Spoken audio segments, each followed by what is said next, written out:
네, 포근했던 요 며칠과 달리 오늘 밤부터는 다시 겨울 추위가 시작됩니다. 특히 찬바람이 강하게 불면서 체감온도가 영하권으로 떨어지겠는데요. 네, 이번 주에 얼마나 추워지는지 그리고 또 이번 추위는 언제 누그러지는지 알아보도록 하겠습니다. 네, 오늘 김재훈 기상전문기자 나와 있습니다. 안녕하세요. 네, 어서 오십시오. 자, 어제 전국 곳곳에서 겨울비가 내리지 않았습니까? 서울에도 조금씩 내렸었고 새벽에도 제차에 빗방울이 좀 묻어있는 것 같았거든요. 자, 오늘 날씨는 어떻습니까? 네, 오늘도 전국은 흐리겠고 곳곳에서는 비가 조금 내리겠습니다. 서울을 포함한 경기 지역의 비는 오늘 새벽쯤에 대부분 그쳤지만 강원 영서와 충청에서는 아직 산발적으로 비가 내리는 곳이 있습니다. 이들 지역에 내리는 비는 오전 중에 대부분 그칠 것으로 전망됩니다. 요즘 며칠째 겨울치곤 상당히 포근한 날씨를 보였었는데요. 지난 주말의 경우 낮 기온이 영상 10도를 웃돌았고 오늘 아침도 그렇게 춥지는 않았습니다. 하지만 오늘 밤부터는 날씨가 많이 달라집니다. 비가 그친 뒤 한반도 북서쪽에서 찬 공기가 내려오면서 밤사이 기온이 크게 떨어지겠는데요. 요 며칠 포근한 날씨 탓에 옷차림을 다소 가볍게 하고 다니시는 분들 많으신데요. 오늘 퇴근길부터는 보온에 각별히 신경을 쓰셔야겠습니다. 네, 갑자기 추워진다고 하니까 좀 걱정이 되는데 기온이 얼마나 내려가는 건가요? 네, 내일을 시작으로 전국 대부분 지방의 아침 기온이 다시 영하권으로 떨어집니다. 먼저 내일 서울의 아침 기온이 영하 3도를 보이겠고 모레는 서울이 영하 6도까지 뚝 떨어지겠습니다. 특히 바람이 다소 불면서 한낮에도 체감 온도는 영하권을 보이는 곳이 많겠습니다. 보통 12월의 아침 기온이 영하 6도 정도면 아주 큰 추위에 속하지는 않는데요. 하지만 요 며칠 날씨가 겨울치곤 워낙 포근했기 때문에 이번 주에는 상대적으로 느껴지는 추위는 심하게 느껴지실 수가 있겠습니다. 건강 관리를 잘 하셔야겠고요.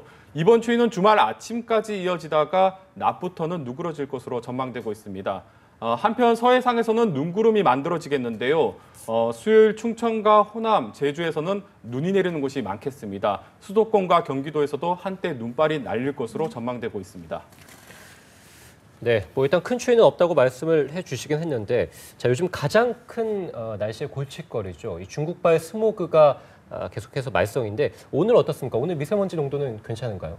네, 오늘은 미세먼지에도 주의를 좀 하셔야겠습니다. 네. 비구름이 동해상으로 빠져나가면서 오늘 낮부터는 한반도 북서쪽에서 바람이 불기 시작하는데 이때 미세먼지도 바람을 타고 같이 날아오게 됩니다. 네. 현재 중국 상하이와 난징 지역에서는 스모그 황색 경보가 내려져 있는데요. 또 화북 지역에서도 고농도의 미세먼지가 관측되고 있습니다. 오늘 유입되는 미세먼지는 주로 바레만과 상둥 반도 쪽에서 날아오겠는데요. 이에 따라서 인천과 경기 북부, 강원 영서 등 중부 곳곳에서는 오늘 미세먼지 농도가 나쁨 단계까지 오를 것으로 전망되고 있습니다. 또 서울과 경기 남부 지역에서도 오후에는 일시적으로 미세먼지 농도가 오를 것으로 보이는데요. 특히 건강에 더 나쁜 초미세먼지도 덩달아 농도가 올라갈 것으로 보여서 네. 외출하실 때는 마스크를 준비하는 게 좋겠습니다. 이번 미세먼지는 내일 모두 해소될 전망입니다. 네. 추워진다고는 하지만 사실 예년에 비해서 올겨울이 그렇게 추운 것 같지 않다라는 생각이 좀 개인적으로 드는데 올해 12월 날씨는 좀 예년과 비교해서 어떤 건가요? 네, 이번 주에 추위 소식이 들어있기는 하지만 올해 12월은 참 포근하다고 말할 수 있겠습니다. 예. 주변 얘기를 들어봐도 올겨울은 좀 겨울답지가 않다, 뭐 이렇게 말씀하시는 분들도 많으신데요. 혹시 작년 12월 날씨가 기억나실지 모르겠지만 작년 겨울은 정말 추웠습니다. 네. 수치상으로 좀 더 설명을 드리자면 네. 작년 12월 둘째 주와 올해 12월 둘째 주를 비교해 봤을 때 작년에는 아침 기온이 거의 영하 7, 8도를 밑돌았었는데 올해는 대부분이 영상을 기록하고 있습니다. 특히 작년 12월 셋째 주는 서울의 아침 기온이 영하 10도를 밑도는 한파가 찾아왔었는데요. 하지만 오늘 서울의 아침 기온이 영상 3.5도를 보였습니다. 그러니까 올겨울이 작년보다도 10도 이상 따뜻한 날씨를 보이고 있다고 생각을 하시면 될 것 같습니다. 네. 이번 주 중반에 아침 기온이 영하 6도까지 내려가긴 하지만 이 정도면 평년보다 조금 추운 수준이고요. 이번 추위도 3일 정도면 누그러지기 때문에 큰 추위라고는 볼 수 없겠습니다. 또 다음 주부터는 다시 기온이 오를 것으로 전망이 되고 있습니다. 자, 뭐 겨울이 겨울답지 않다. 그러니까 춥긴 한데 뭐 지난해만큼의 한파는 아니다라고 말씀해 주지 않았습니까? 네. 자, 이렇다 보니까 기상 이변도 조금 우려되는 것 같습니다. 지구 온난화도 계속 이어지는 것 같고 도대체 왜 이런 현상이 일어나는 겁니까? 네, 올겨울 이례적으로 포근한 날씨는 아무래도 올해 발달하고 있는 강력한 엘니뇨에서 찾을 수가 있을 것 같습니다. 기상청에서는 올겨울은 한반도 북쪽에서 위치한 북극 한파와 남쪽에서 따뜻한 엘니뇨가 한반도를 사이에 두고 서로 힘겨루기를 하면서 날씨가 상당히 들쭉날쭉할 것이다. 뭐 이렇게 전망을 했었었는데요. 네. 그런데 막상 뚜껑을 열어보니까 올해 엘니뇨가 생각보다 훨씬 더 강력한 세력을 보이고 있습니다. 따라서 한반도 남쪽에서 따뜻한 공기가 많이 들어오다 보니까 포근한 날씨가 이어지고 있는데요. 이 같은 따뜻한 겨울 현상은 우리나라뿐만 아니라 동아시아 전역에서 나타나고 있습니다. 특히 일본의 경우는 지난주 도쿄의 낮 기온이 무려 24도를 기록을 했었습니다. 예. 그러니까 우리나라로 치면 5월 하순에서 6월 초순 날씨인데요. 또 얼마 전 일본 고치현에서는 시간당 80mm의 한여름 폭우가 쏟아지기도 했었습니다. 일본 관측 사상 12월 강수 기록을 모두 갈아치웠습니다.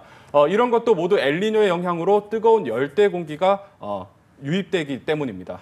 그렇군요. 지금 얘기해 주신 것처럼 일단 올해는 좀 이례적인 겨울을 보내고 있다고 하는데 다음 달이면 이제 1월입니다. 이때 날씨는 좀 어떤가요? 네, 앞에서 전해드렸던 것처럼 올겨울 날씨는 엘니뇨가 지배를 하고 있다고 해도 뭐 과언이 아닐 것 같습니다.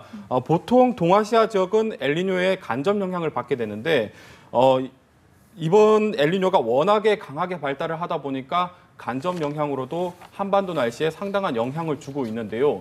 세계기상기구는 이번 엘니뇨가 내년 1월에 최고조에 이를 것으로 내다봤습니다. 네. 이에 따라서 우리나라도 1월까지는 엘니뇨의 영향으로 포근한 날씨가 많을 것으로 예상이 되고 있습니다. 다만 1월 중순 이후에는 한파를 몰고 오는 대륙 고기압이 일시적으로 내려오면서 한두 번 정도는 맹추위가 찾아올 가능성이 있습니다. 눈가비는 예년과 비슷하게 내리겠지만 아무래도 지형적인 영향을 받는 서해안과 동해안에서는 많은 눈이 집중될 것으로 전망되고 있습니다. 네, 알겠습니다. 지금까지 저희 김재훈 기상전문기자와 이야기 나눠봤습니다. 고맙습니다. 네, 수고하셨습니다.